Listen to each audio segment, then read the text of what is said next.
Welcome to the House by Vasor podcast. I'm your host, William, and join me today will be Derek. Hello. And Sean. Hello.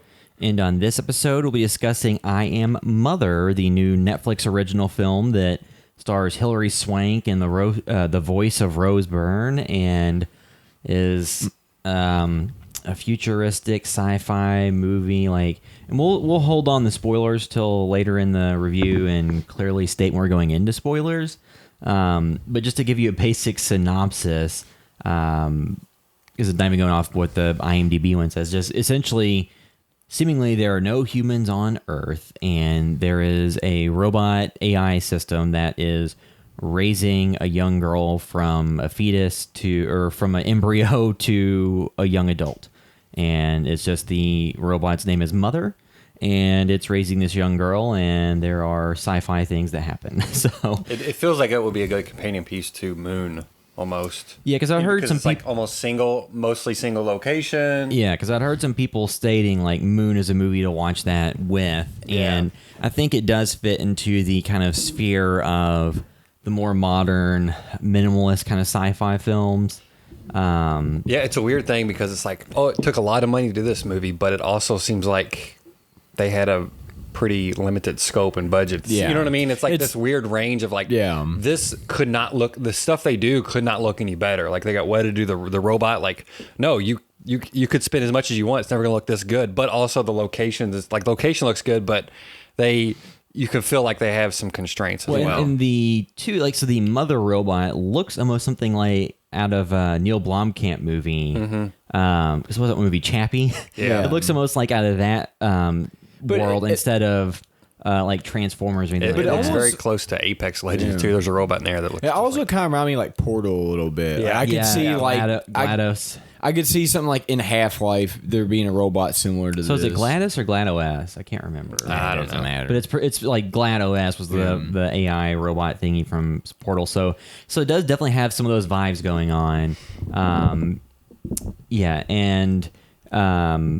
Like I said, we'll hold the spoilers until the end of the discussion. It's on Netflix now, and it wasn't something that they greenlit and made themselves. It was something they acquired, I believe. So that is an interesting distinction to make, because there's some movies, because like the Ted Bundy we did, shockingly, the really long title one, that one was produced here locally in the state of Kentucky, and then it was acquired by Netflix after it premiered at Sundance. So like I do wonder like what the difference is between them acquiring a film versus greenlighting. Is there some movies where they from the get-go get the talent involved or get it pitched to them and sign off on it? Because there's a lot, like some of the process when you release a movie through the big studios, you're going to theatrical release and stuff. They'll take a movie, they'll test screen it, like once it's complete or almost complete, they'll test screen it with audiences and see how different parts of it work. And then if they get a lot of consistent feedback that this really doesn't work, then they'll go back and do reshoots and re-editing and kind of change things around a little bit to try to make it a little bit more palatable and pleasing to the audiences. And that's something where ultimately in the end, I was like, oh, maybe some of these Netflix movies are missing that process. Not specifically in regard to this. Independently produced ones like this, they don't have the money to go back. You know what I mean? Because it's already done. They got as much as they got to make it, and they don't have like a pool to pull from, for more money. Yeah, because like on ones like, because it wasn't even necessarily being in regards to the quality of this film. It's just in general, like if you get handed a movie, it's like, this is complete. It's not changing at all. You can buy it as is or whatever. Now, was this released in theaters in Australia and stuff? I almost feel like there was a certain deal, but it must have been a scary thing, like putting this much money into a thing and being like, we don't know what's going to happen to it. You know what I mean? Well, everybody involved, like all the budget. Obviously, it wasn't a minuscule budget at all, but I mean, again, like you said, like the effects looked really great. Yeah. Like the robot, for the most part, there's not any part I looked at and I was like, man, it looks really. Yeah. I never had a moment where it just looked completely animated or fake. Because I did enjoy because the robot in it was, it looked like there was a practical element to it, and you could actually see that there, like, I don't know, what was it? Was there a suit for it? It's honestly hard to tell now, like just because like we see how good this stuff looks in the Marvel films, and you're like, oh, like Robert Downey Jr. doesn't even like wear a suit anymore. You know what I mean? Like, and or he wears, it looks like people are touching him. You know what I mean? Like she puts her hand on it, and you assume that's real, but I don't. It's hard to tell anymore because it looks stuff looks so good now, especially metallic surfaces. I saw somebody talking about the Marvel films. I think it was like one of the special features. Iron Man came out at the time where CGI was getting just good enough to where metallic stuff they could render and it looked realistic. Yeah. Transformers and all that, like as far as like the surface, you can't tell the difference, and so we're like a decade past that and we've got Weta working on it and stuff. So I don't know. It's hard to tell. It looked top notch. It was something where I wouldn't be surprised if the budget wasn't too far off from something like Ex Machina or something, which wasn't. It was like $40 million. So not pennies, not some insignificant amount. But the main thing is the main thing that we're missing in theatrical releases now are movies that are made, because typically with like your horror films and stuff, most of them are under 10 million, but a lot of times it's 20 million or under, or 100 million or over, and there's not as much in between that space as much anymore. So I just Googled, and Bloody Discussing an article from June this year. It says, I Am Mother Robot is almost entirely practical. Okay, because I thought it looked really good. I know, that's why I can't tell. There might be a couple of scenes when Mother is running where maybe there's a little bit of CGI in it. But you see those, what's the company that makes those robots that release the videos every now and then? Yeah. Boston Dynamics. Yeah, Boston. Have you seen the one now that's gone viral that was like somebody made it as a joke where it shows them mistreating the robots and they turn on them and shoot everybody? Have you seen that one, Derek? Yeah. And some of that stuff looks legit, and that's not even on a huge budget level. They're making these videos that people are like, oh man. Obviously the robots would have been big news if they shot and killed people with guns. Yeah. Here's a quick quote. I'm guessing this is from the director. I'm trying to scan through it. But giving our robot as one of the leads of this movie, I wasn't willing to risk going CGI. Well, yeah, being practical, all that, like the movements, it all just seems so... that was an important part to it because... essentially, you know what I mean? This is one of the leads. This is a small film. And this has a lot of screen time. And one of the first articles on IMDb was, see how Weta created the practical robot costume. So in the movie's credits, Luke Hawker is credited as playing Mother. And I think he works for Weta and is had been a puppeteer as far as full body and stuff before. I looked up some briefly. See, and then so we mentioned that Rose Byrne is the voice, Hilary Swank is in it, and then Clara Regard is the daughter in the more teenage years, and Talia Sturziker was daughter as a child or a child. I'm not clear on that. Yeah, because they show, or there's a toddler, child, daughter, Either way. Different ages, but. Yeah, so I thought that... You better be glad you gave that Tyler a call out. They might have angry comments. Hazel Sandry. And there's also infants, Summer Linton and Maddie Linton. Maybe there's multiple toddlers or kids or whatever. Kate and Ashley thing. But the majority of the movie where you actually spend is with the teenage daughter, which was Clara Regard, who I thought did a really good job. Yeah, she's pretty good. And so it's an interesting concept. So we'll just go into the premise as far... It's because the world is ended. This robot is there essentially to try to restart humanity, and it's almost like Alien. Well, Alien Covenant was full of people, but these are embryos that they have stored, I guess, in case of an emergency. Yeah. So, the hook to it is the robot is trying to teach her to live morally and make good decisions, and of course educate her and everything like that to be a good human being. Yeah. Which is a big part of the beginning of the film, and then I guess we can go into what's in the trailer, right? So I didn't actually watch the trailer because I was like, if I'm gonna watch, I'll just go ahead. I watched it. Carlos sent it to us, I think, a long time ago. Yeah. And I was like, yeah, I'm on board for that. Well, if you even see the credits, then a stranger shows up at the door. And it's Hilary Swank, or well, the fact that we said that it's about, there's only essentially the daughter and the mother, and then Hilary Swank was credited, that it's somebody else. So and that's where the film kind of kicks off, and things, of course you start questioning what's going on. Who's telling the truth, the mother or Hilary Swank? Because up to this point, the premise is that there was a disease that wiped out humanity, and then that's what the droid is there doing, is raising her and keeping her inside this facility. That's right, yeah. So she doesn't get a contagion, and then when Hilary Swank shows up, that kind of throws everything out the window, because she's like, well, why aren't you sick? And she's like, what are you talking about? There's been some other movies and shows like that where, you know what I mean, where they find out. There was one specifically, but immediately the Rick and Morty episode came to mind.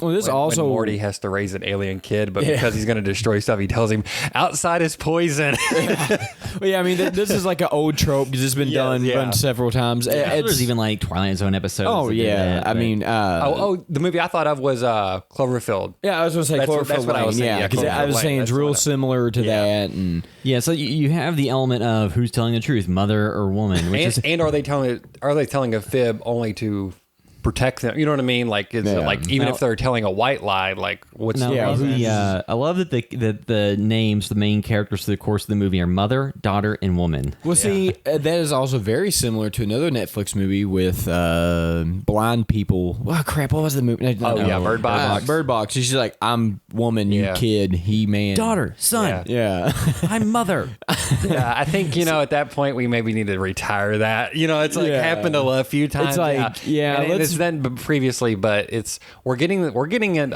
some interesting sci-fi films. I feel like there's a resurgence of this level of sci-fi type thing. Like even Bird Box, I would consider that somewhat sci-fi. Well, yeah, it's sci-fi. Well, I think too, like with Netflix or Amazon or your streaming services, the nice thing is.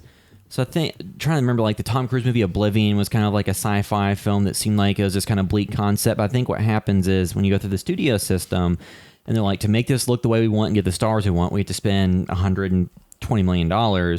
If we're going to make this $120 million, we have to have the story be bigger than a self-contained, like one person at risk type deal. We need to have this be the remaining planets at risk. There's every life that exists is at risk, and so then they artificially raise the stakes, and then a lot of stuff kind of ends up feeling the same, as opposed to if you're just allowed to make whatever story you want and you get the money for it. I think that opens it up to be more of these kind of what I would just call like middle-sized movies where it's not. So, yeah, and this script too was on the blacklist. Of course, Netflix didn't originally produce it, but it almost makes me feel like this is like a boost of a massively boosted era of TV movies. Some of this stuff doesn't even feel like, this is like a independent film or just a film, and then now it moved to TV. Like it almost feels like an evolution of TV movies where the budgets shot up on them, just like the budgets on TV shows shot up, like Game of Thrones. You know what I mean? It's just it feels like an evolution of that. Where viewing this as a quote unquote TV movie, which may seem weird, it's like, that was a pretty good like TV movie. Like if I caught that on, you know what I mean? Like, but if you went to the theaters, you may be expecting, some audiences may be expecting this to have the scope of an Avengers movie. I think the thing too, though, is Alien. Like if you went to see this in theaters, you're going to spend $20-$30, depending on what theater and screen you see. But plus, so where you go into this, where I already have my Netflix monthly subscription, which is ballooning every month, it keeps going up and up and up. But anyway, what's it, $15 a month now? So it's like, I wonder when Disney Plus comes out with a much more desirable catalog at $7, how that's going to affect Netflix. But with Netflix, anyway, the issue with I'm already paying $15 a month, and I have my go-to on that. So if I watch something like this and I love it or hate it, it's a bonus. I'm not out. I mean, we could sit here and just say, look, let's just forget everything, just view it as a movie, and we do, do that. But that is part of the equation. Yeah, you have here. to add that in. That is part of the equation here. The ease of watching it, and so it does create this space for these types of films. I think to make more of these, which I love, because even if this isn't a 10 out of 10. It was for me, it was a cool little idea, and it was a fine movie. And to me, though, it lays the groundwork to get other stuff that you might like more. Yeah. This is just a means. Like, if it does well enough, whether you like it or hate it, if it does enough, they'll continue to make stuff like this, and maybe you'll get to something you really like. I would love to see this writer, director, and Weta come back and do something else. You know what I mean? Even if it's the same budget, take another go at it, because I like. Well, because too, like watching something like this, or even the new Child's Play, where there's some like practical elements of Chucky, and it's actually like talking and stuff.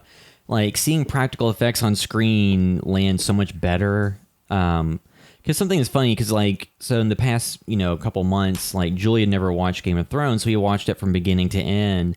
And it's funny to watch the effects get dramatically better in later seasons. Sure. Because in early seasons when there's dragons, and the dragons is awful in the beginning. Because so here's the thing: just the dragons flying around looked fine. Yes. But when a human was interacting with the dragons, it looked like. Did you ever see the Hammers Super Bowl commercial?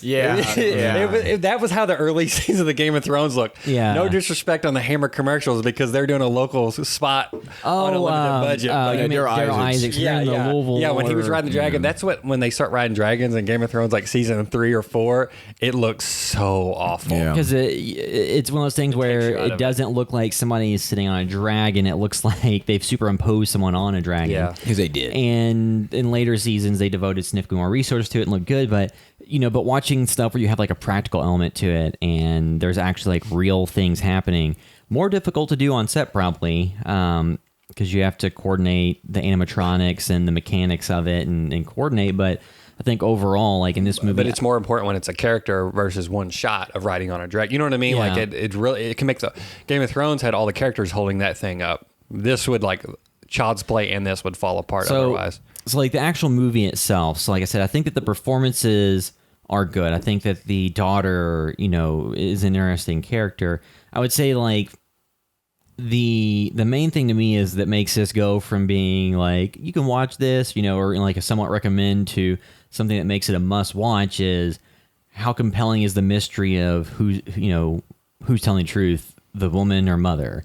And I don't ever really get that invested in that discussion as much. Yeah, I was saying, at what point, it doesn't really matter how interesting it is. It really matters how much you care. And at no point was I like, I really care. Because the daughter character is kind of, it's somebody that you don't get a ton of characterization of.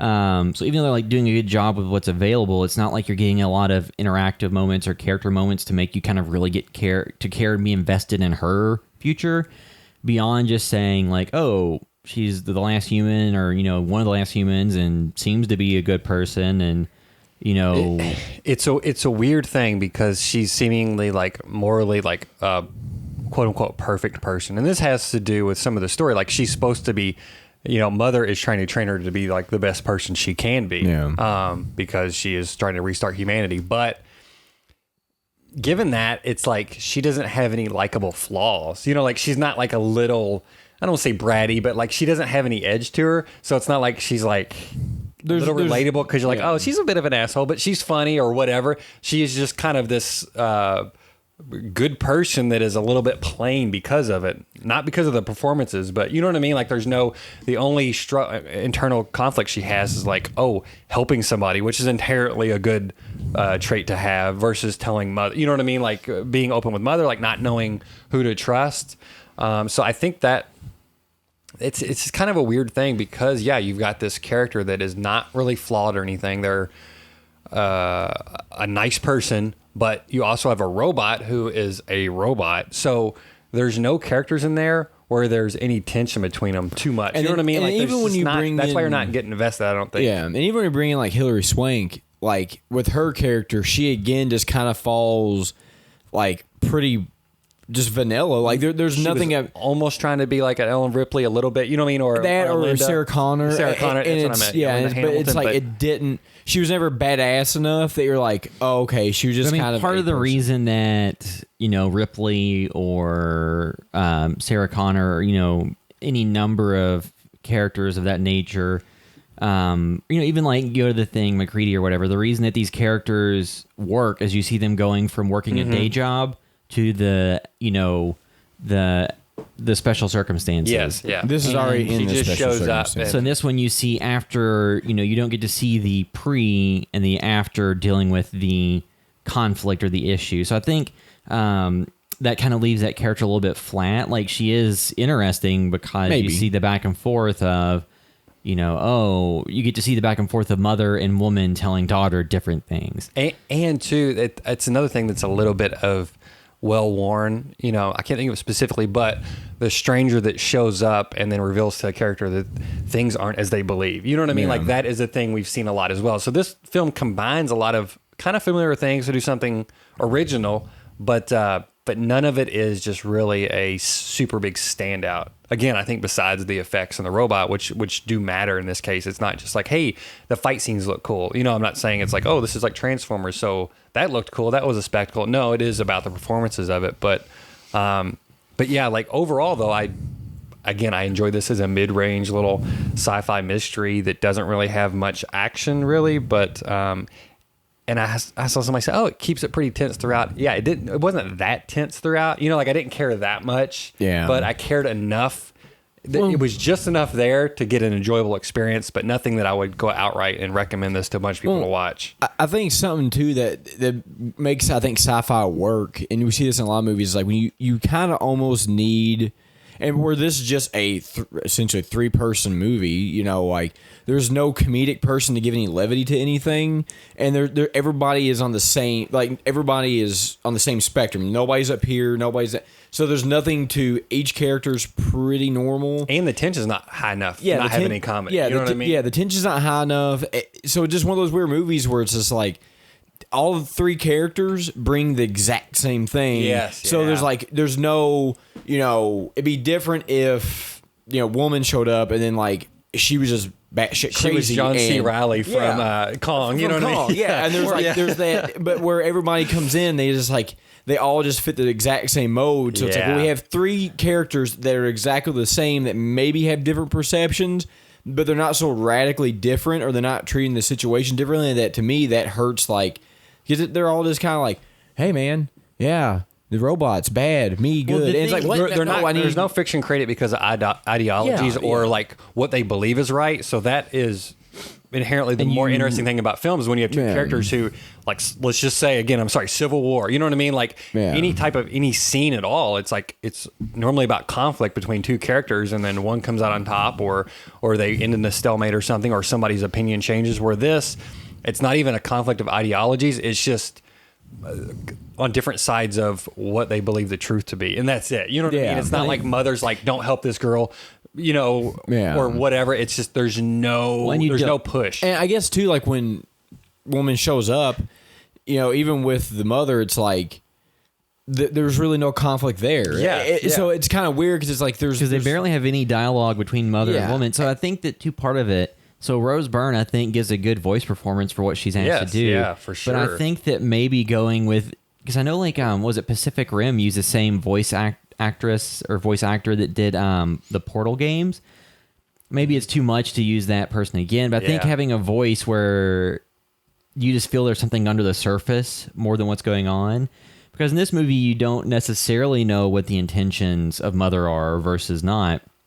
But like Rose Byrne's voice is always kind of soothing and calming. But I mean, as a robot, like, shouldn't it be exactly that? You know what I mean? Like, that's the weird thing. Like, that's the weird thing dealing with and I guess that. It's like, part of it should be that. Just because looking for like, what would have made stuff for sure. Yeah. And maybe if there was more humorous back and forth between mother and daughter before the woman shows up, like maybe that give you more of a sense of their relationship. Yeah, I'm saying that's what I'm saying. With no humor or anything, like it just.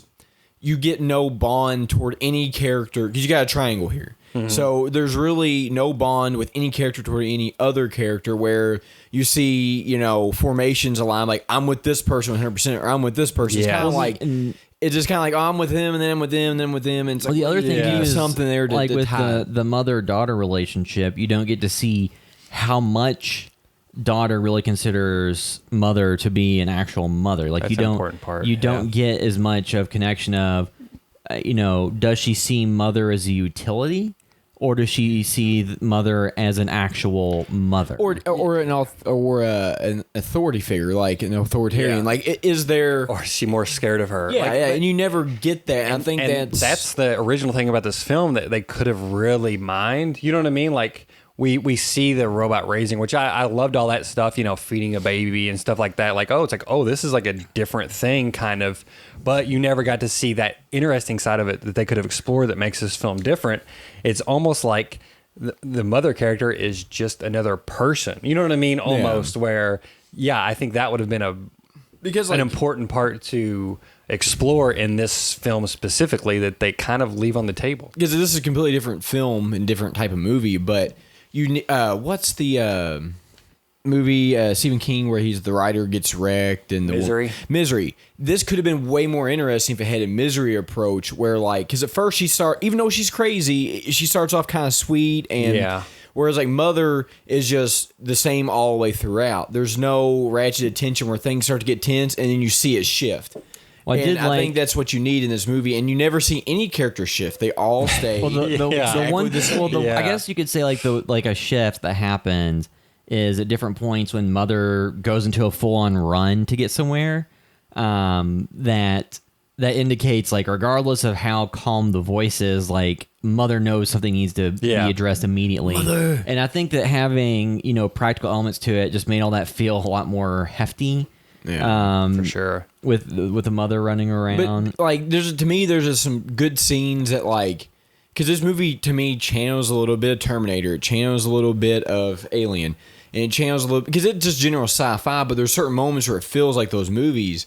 And it really could took something from Alien and some of these corridor scenes with the robot running, or where they could have played around with that a lot more and actually added tension, or, and they just never did. And like William brought up Ex Machina, similar kind of vibe, but that doesn't have a ton of action, but it leans heavily on exploring a lot of different things. This film doesn't seem to really explore those things too much, but also doesn't have a ton of action. You know what I mean? Like, it doesn't go in one direction or the other, I don't think. I don't think it's as interesting as Ex Machina, but it also doesn't have action even approaching anything like Alien or anything like that, which is fine, but do something more than just a little mystery thriller almost, that isn't, like, super thrilling. Again, if you're a basic sci-fi fan that you just like to, you've probably maybe already seen this, but if you're somebody who just loves that genre, I absolutely recommend watching this film. You know what I mean? Like, if you are like, that is your thing, or if you like sci-fi a whole lot, go ahead and watch it. But, like, as a general audience thing, I'm not going to recommend this to,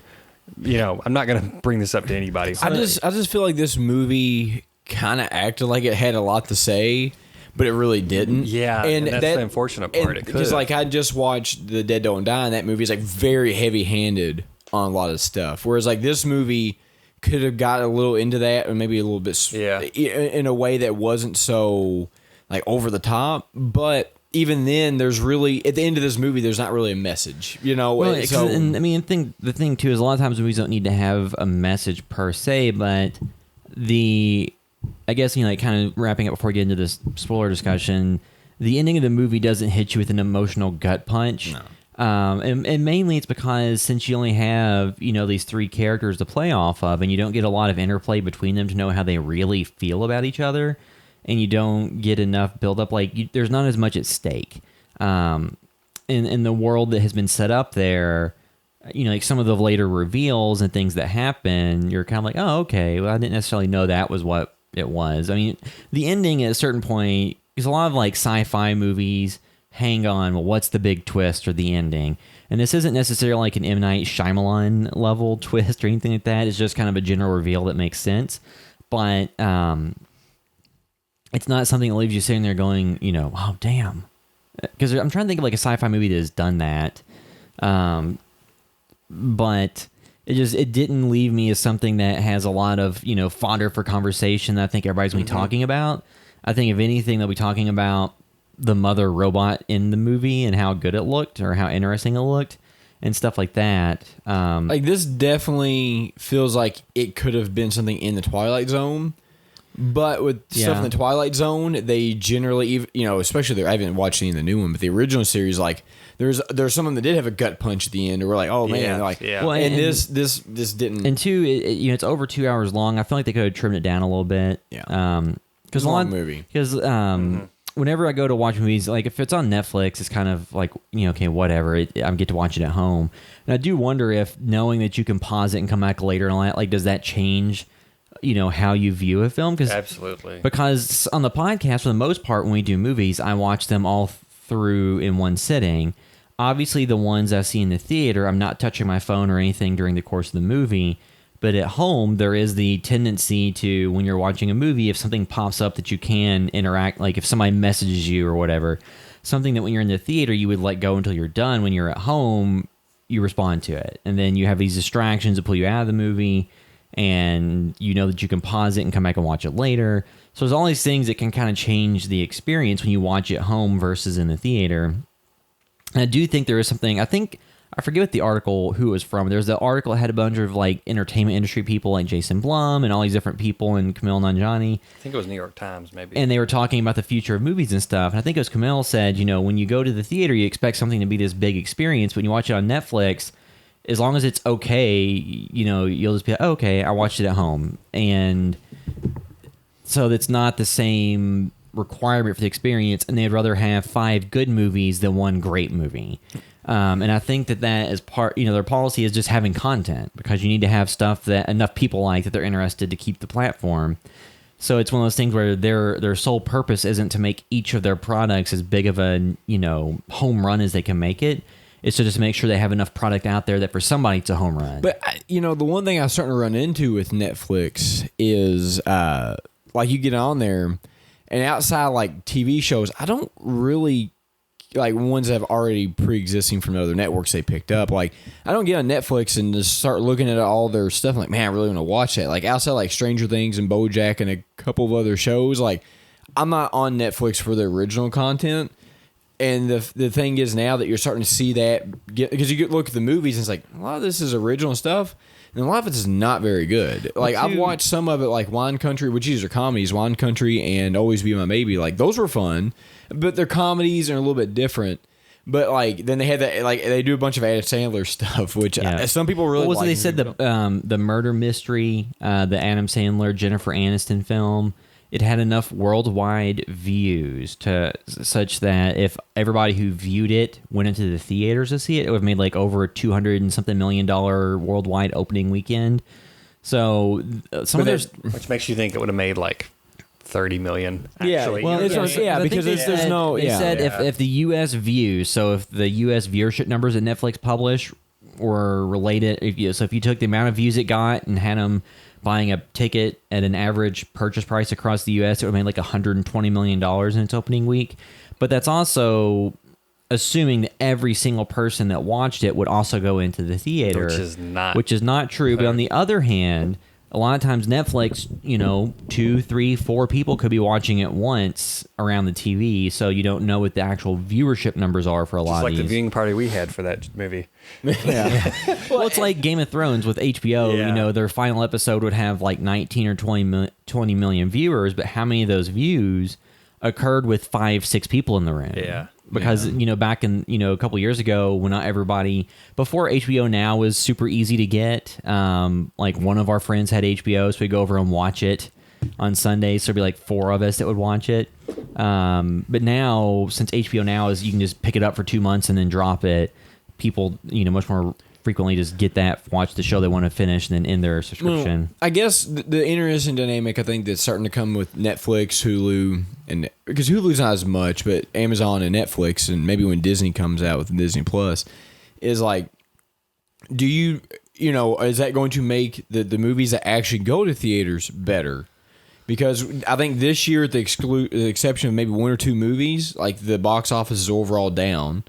And there's been a lot of disappointing sequels that come out, or reboots. So if you take Avengers Endgame out of the equation, the year looks a lot more dire than it is. Yeah. Currently, but I do think that we will see, because people have been saying this for a long time, and Spielberg had said it a while back, a few years ago. I do think that as we see, maybe the reason is different than what he initially thought, but as we see more and more of these Netflix and Amazon and Hulu platforms, you're going to see more people making series and making things like that, or making these kind of movies that get put on these streaming platforms that are the kind of under $100 million budgeted projects.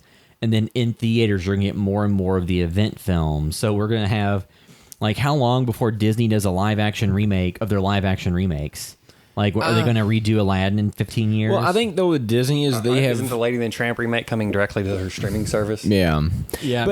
But I just wonder, like, when you go up against... Like, when Netflix goes up against Disney, they've never went up against that. So if I can pay $7 a month and have Disney's entire catalog, that's vastly superior than anything Netflix has ever had or ever going to have. But it's a different flavor, too. I mean, because to Netflix's credit, like, they are giving a lot of projects to... a lot of different voices. You know what I mean? Yeah. Just like, because they're giving people... when they see us, the Ava DuVernay, like, there's a lot of stuff. Because they're giving a lot of opportunity to people that the studio system really wouldn't have given a second. And I don't know if Disney... I don't know what Disney's going to do with that. Well, I said just like, for example, 2 movies I talked about. Wine Country was all-female comedy cast, written and directed by Amy Poehler. Then you had Always Be My Maybe, which was an Asian cast with Ali Wong, and I cannot think of the actor's name. But he's great, been though, yeah. he's been in a bunch of different stuff. So like those are two movies that probably would have never made it to theaters, or if they did, you were talking extremely limited releases. Comedies in theaters are Randall down. Park. Yeah, Comedies in theaters are way down. You know? It had Randall Park, who's also in like Ant-Man and the Wasp and a bunch of other stuff. So that was great. Was he? No, he wasn't in. But you see a lot of, that's the interesting part to me. But if Netflix, I know we're way off topic here, but like with Netflix, like people love true crime. They eat the hell of it up, you know. So they can probably get a lot of views on, because like didn't the Ted Bundy movie get a lot of views? Any of that stuff like that usually gets a lot of. I think a lot buzz. of what has happened is because I was just reading up on the viewing habits of like the younger audiences, and I think a lot of people now are more inclined to only watch series. So like Stranger Things or like an actual series. Or like there's a lot of those true crime series. They're like the true crime doc series, like Making a Murder or whatever. Which to me is or like Marvel films. Marvel films. But I think but there's a lot of the younger audience that watches YouTube videos, like YouTube vloggers and stuff, and then maybe like Stranger Things, and that's really their entertainment. There's one. It's BuzzFeed Unsolved, and like they've got a lot of views off because that, at one point the head of Netflix said their competition isn't just movies; their competition is Fortnite. Yeah. And it's like, that is true, because a lot of people, they would rather sit down and play Fortnite with their friends for 3 hours at night than to watch two movies. But I do think it'd be interesting to see where this goes. Like movies like this, they're not. Here's the thing. I'm glad it exists. It's cool. But I put this in the same as Cloverfield Paradox or whatever. Well, so like I think we can kind of give what our scores are and stuff for it. Let's do scores. Because it's one where, regardless if it's a knockout of the park rating of us, I'm glad that this exists and that they're going to continue to hopefully funding films at this range or purchasing or releasing. Yeah.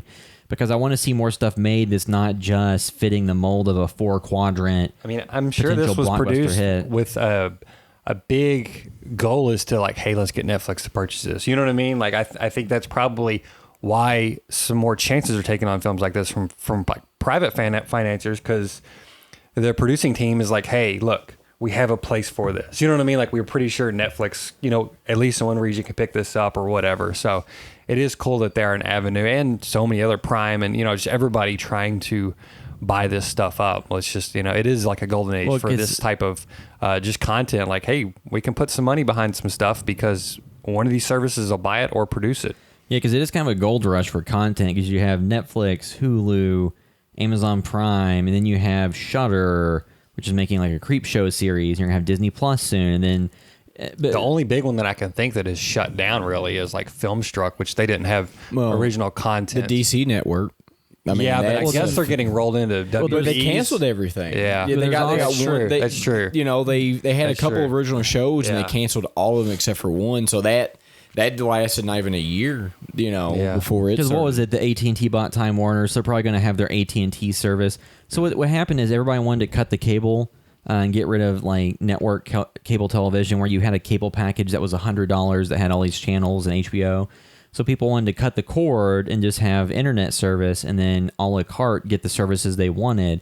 But then what happened is, instead of those prices staying reasonable and all that stuff, now everybody is segmenting everything out, because with Disney buying or owning the majority of Hulu, they're going to take a lot of stuff away from there that put on their streaming service. Honestly, though, I really don't care. I would rather pay over $100 to be able to select to get the stuff on Shudder, to get the original stuff, from Netflix, HBO. Like the quality of the content has just risen so much too, because TV, it's like, I liked like 5 channels. I didn't watch sports, so it was always like Comedy Central, TBS, Cartoon Network for Adult Swim. There was like 5 stations I watched. Part of the unintended consequence of that could be that you have Disney Plus that does the superhero shows and the like kids animated stuff, and Netflix doing what they do, but a lot of, Spanish language television or minority focused programming in the United States could mostly go away, because a lot of that was... I think there's a huge audience for that on Netflix. Because there's tons of Indian produced stuff. And there's a lot of stuff like that on Amazon. There's not as much like lifestyle stuff. So a lot of the things that aren't narrative television that were just...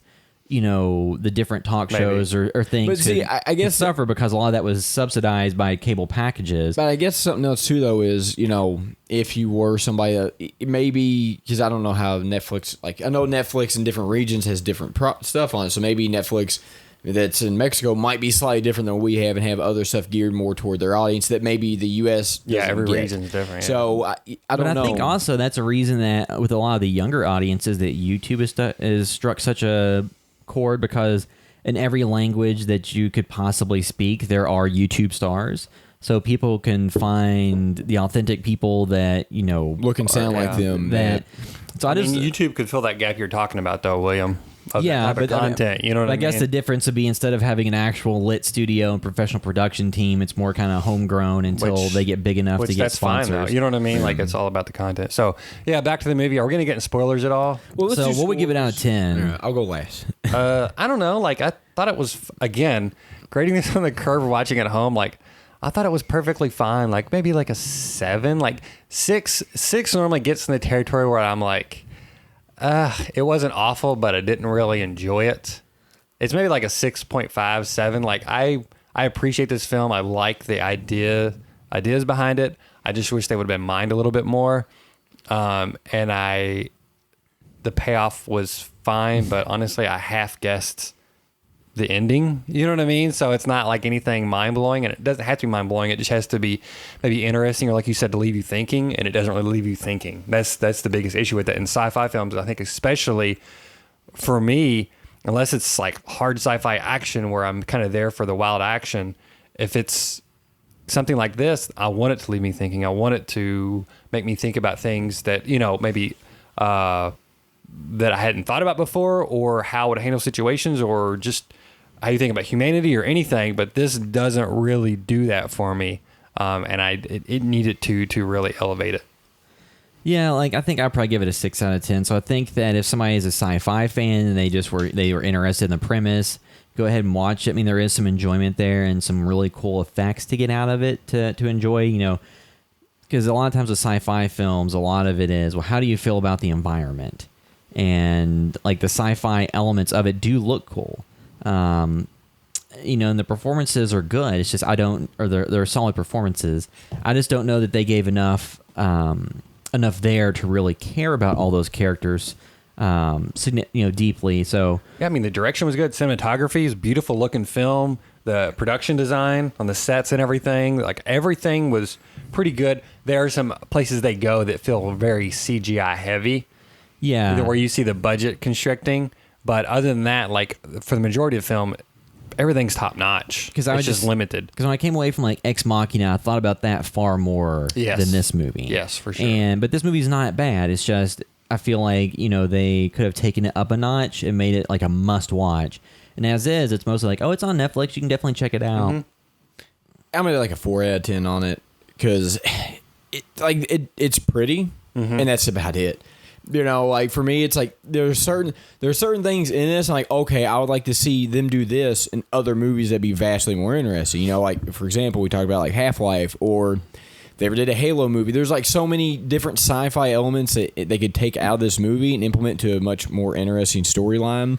But I think what you got here is just a very vanilla sci-fi tale that at the end of the day, like there's no huge twist.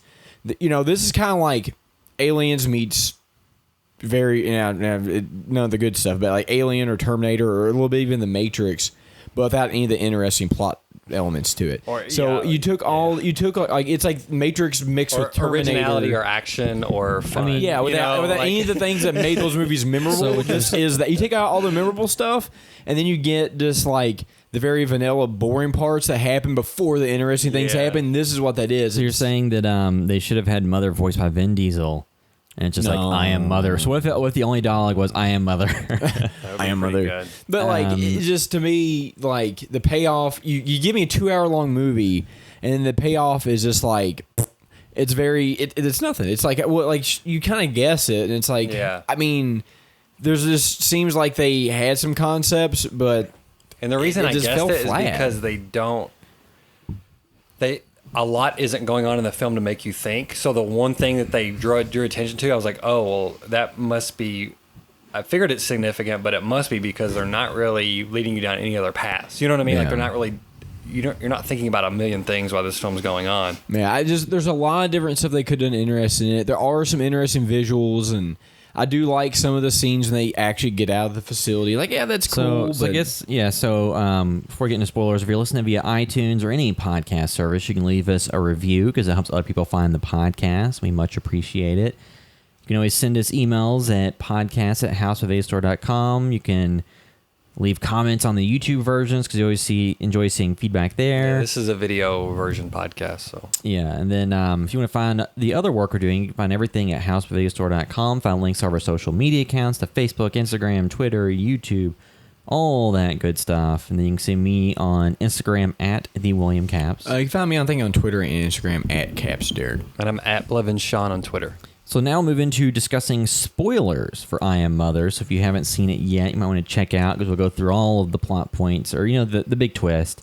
So you can check out. But so the big story, so what the story actually is that Mother isn't just an individual robot. Mother is an AI system that permeates everything, that, controls all technology, and saw that humanity was going to end itself, so preemptively caused some type of an event that wiped out humanity and has a bunch of embryos or fetuses or whatever that Mother is growing to try to make the perfect human to then lead and repopulate the planet. She's went through several children, and it has testing measures, and then daughter is the only one that's made it this far because she finds out at one point that she is terminated or aborted several different ones up to the point. Abortions, like 8 but that's years. but that's what it says on the thing. Yeah, aborted. But it's weird though because it's like the castings, like Hilary Swank looks like this young girl, and I was like, oh, it's like I was like, oh, is she younger? But it doesn't seem like they made that clear that she was one that escaped or anything. But it also, so Hilary Swank comes in and says, hey, there's some people in a cave. Well, she's lying, but then she says they were all flooded out. Like, for me, that I was thinking, okay, that drawing parallels to the Great Flood and Noah, and this is basically like Noah's Ark, restarting humanity because she actually flooded humanity, the rest of humanity, and killed them. So this is like almost a retelling of that, but constantly being like harshly judged by your God. But again, it just didn't go all the way there. Mother caused some event that wiped out the majority of humanity, but it wasn't super clear. So if Hilary Swank she said there was others in the mines, but she hadn't been back there since she got out, and then told daughter that even if you could go there, you don't want to. Because she in throwaway line dialogue shot about how once they got hungry, they started doing horrible things to each other.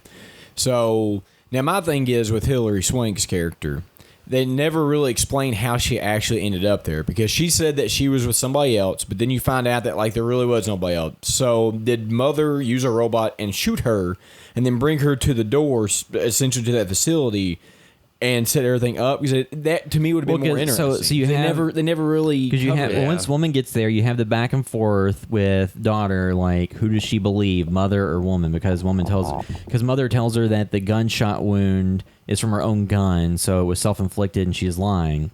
But then or she was shot by someone else. Yeah, so then daughter is able to go and compare the bullets because woman fires a bullet at the mother that doesn't kill it. So she was able to look and compare the bullets and see they were different. The huge problem with that is that if you shot a human with a gun and it lodged into them, and you shot a robot with even they would look different. Yeah, even if you shot the 2 rounds of the same person, you couldn't just compare the two. So that was just dumb. Well, I think if the overall shape and size is different, but I mean, like she's not a munitions expert. And you never got a really good reason why Hilary Swank was lying, like halfway lying to her. Yeah, you know what I mean? Like, what was the reasoning to like? So then, eventually, once daughter finds out that mother's lying, and then finds out that there were the other aborted children.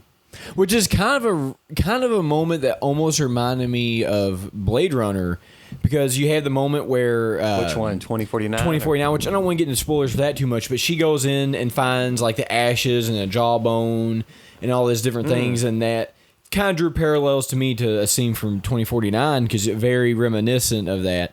But outside of that, like you kind of had a little interesting moment there, but again, 2049 much more smartly written. And actually had points for this guy. I just feel like a lot of this just didn't go anywhere. Like, like the Hilary Swank part when she talks her into escaping.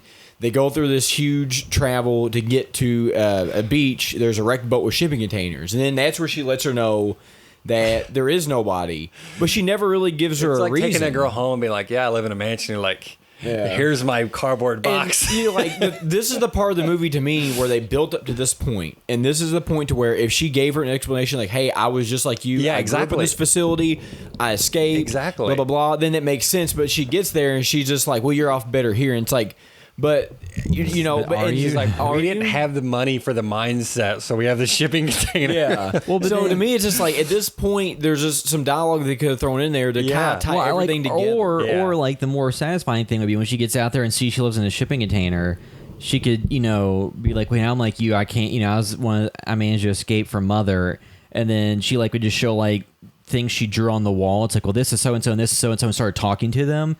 So you see that like she wasn't lying; she's just an unreliable narrator because she's been on her own for 30 years. Yeah, that would have been a good. And like all the faces of people she drew were just the kids or the people that had been murdered before. Then see that could have been really interesting. But as it is, you don't really get to because at one point like the discussion with Mother and the woman, doesn't she say like how long has it been since you've seen your mother or something? I forget. Yeah.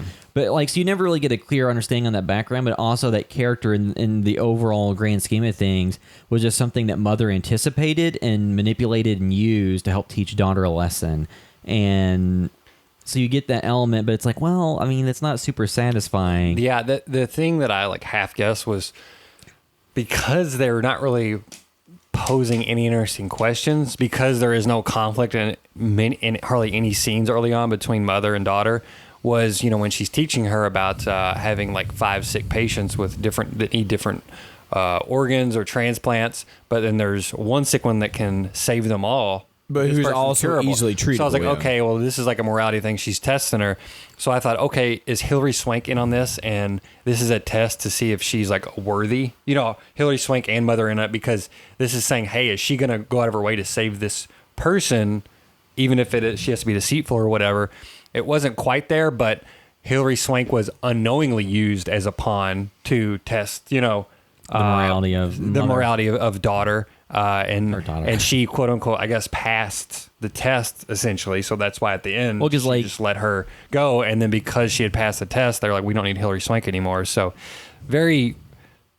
and I guess they thought she was immoral or whatever. So they assumingly took care of her. And Mother showed up and disposed of her. Which is cool. It's a cool idea, but they don't really, for 2 hours, again, they don't bring up anything else, or they don't hit home hard enough. And like you don't care enough about the Hilary Swank's character that when they're this world really. Like there's a scene in No Country for Old Men at the very end when you think somebody gets and Antoine Chigurh shows up and you're like, oh shit. Yes. And you're very like that's upsetting. Hilary Swank, you're like, and this year's like, whatever. And I think that's what this movie missed, because like at no point do you have any attachment to any of these characters. They could have came in and just pulled them limb from limb, gutted them, strangled them, throwing tests, and you'd be like, well, whatever, man. I guess the robots win. Well, the other thing, like you don't care. The other thing that kind of sucks is the ultimate. And it's nothing to do with performances. Like they're all good performances. It just the ultimate reward for daughter is that she gets to raise a bunch of kids. Yeah.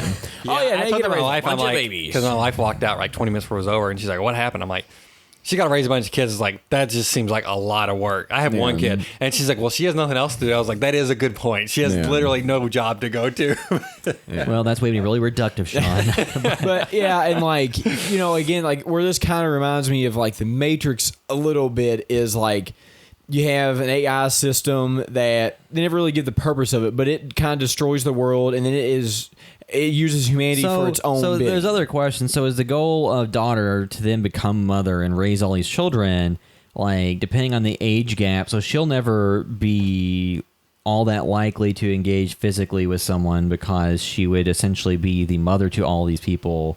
So I guess the goal is for her to raise a just and moral society that will replicate and repopulate the planet in the future. But I mean, the problem with that is inherent in human nature. Even if you have the best teachers and the best parents, there's still going to be some rotten apples that. But then that's where the AI system would assume to come back in and go. Brr, and then they're all outside waiting with Hilary Swank to. Yeah. So like, There's a lot of stuff in this. So what you're saying is, when it came to Hillary, they should have locked her up. It's almost like they try to make it like a hopeful ending, but then it's like, well, it could have been bleak. Like, you don't really go either way. It's not like, oh, super hopeful or bleak. It's like it doesn't go either way. It is, again, like to me, that this is just like, it's just extremely vanilla. There's nothing to it. You don't come out of this movie like feeling any certain way. You're like, I'm really going to think about this movie. You just kind of come out. And it's again, like, though, I want to see this. I would be happy to see this team take another swing at it. You know what I mean? Hopefully, they're just like, hey, look, but we learned some things or whatever. See, the thing is, they could have made Mother by injecting some humor into the situation at the very end when she had to decide what she was doing and she's trying to talk to her about letting her raise the kids. When she killed her, she was still kind of conflicted, and you almost feel bad, even though Mother itself is not good. Yeah. Because those are the movies I think that are most interesting, is like when you can at least give something that is, you still kind of feel bad for it. Yeah, and there wasn't even this. It was just like, oh, okay, whatever. It's almost like there's really no good villain in this because she's like half a villain. Like she's half a villain. Yeah. Like if she was an AI program that way, like then she has no real conscience. You know what I mean? So it's like you hard to like judge her too much. Like was she created like that? Like that's the problem. And other things in terms of like before the podcast, I mentioned like something to me that was somewhat baffling is that there weren't security cameras everywhere, so that Mother at any time can see what was happening. Yeah, and there may have obviously there was listening devices. I mean, at this point, you at the end of the movie, you realize that what happened was what Mother planned to happen the entire time.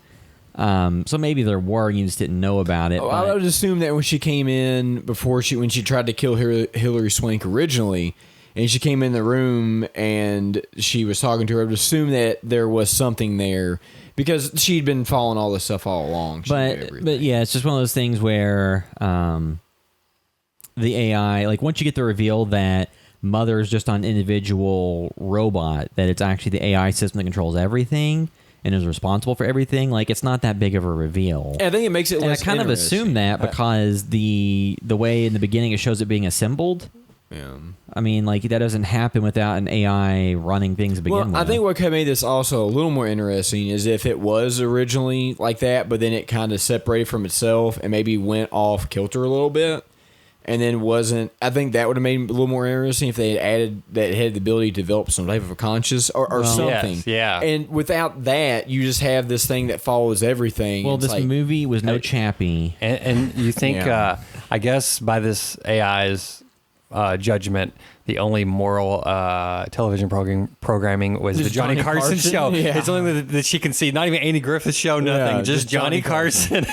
Which is kind of everything weird. else is evil. Yeah, which is kind of weird that you've. I was like, did they get cheap rights to that? Yeah. Like, what? Like, there's nothing because there's nothing that ties into. It's not like you even pull anything from that to like a payoff or nothing. No, it's just I there. watched Johnny Carson twice, and Hillary Swank said she watched it before too. So I guess maybe you do assume that she was. But a lot of times when you utilize things, when you utilize media like that, it's often to be a clone or a double of the story to give you some comparison. Exactly, there was nothing. So with that, it was just kind of like this weird aside because at least I'm trying to think back like Wall-E stuff, and Wall-E that the robot watched had some relevance to what was going on in the story.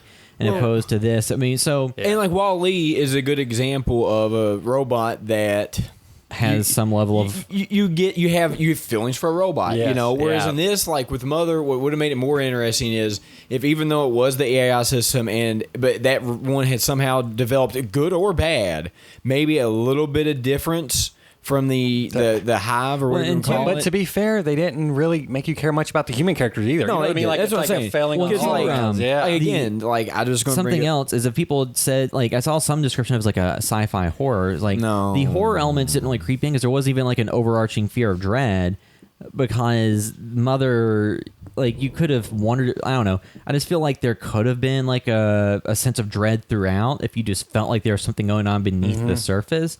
But you never really got invested in any of the characters enough that was a huge concern. I'm saying the perfect element of like where Terminator kind of meets Alien is like when she brings Hillary Swank in and she's trying to get her, or even just them trying to escape. Like you hear Mother running or you hear these different things, and then and they're going around like that would have been an interesting. When you see Mother running, you're like, oh crap, and then she'll show up and just stop, and then it's like, like you never really get a sense where Mother was at any point dangerous to daughter. Like, and that's the thing is like you never felt like. But that. I guess she wasn't supposed to. Yeah, it's just I don't know. And I just again like that's where it just kind of comes out to me where it's like, Yeah, so I guess that can wrap up our discussion of I Am Mother, the Netflix original film. So that'll wrap up this episode of the House Movie Store podcast. Thanks for listening.